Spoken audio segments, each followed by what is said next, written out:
ఉద్దాన పండగ ప్రభువు యొక్క స్థితిని బట్టి ఇద్దరు ఎవరెస్తులైన బిడ్డలో దేవుని తరఫున మేము బలంగా నిలబడతాం, ఇతరులకి ఆదర్శంగా ఉంటాం.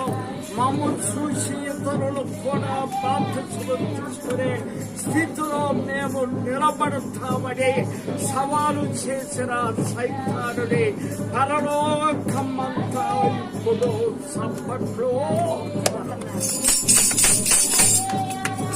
దేవాది దేవుడు ఉన్న పరలోకములో ఉన్న భక్తులు దేవదూతలు బలాబలి బలాబలి బలాబలి సైతాను సవాలు చేసిన యుద్ధ వీరులారా, యవనస్తులారా, మీకు స్వాగతం.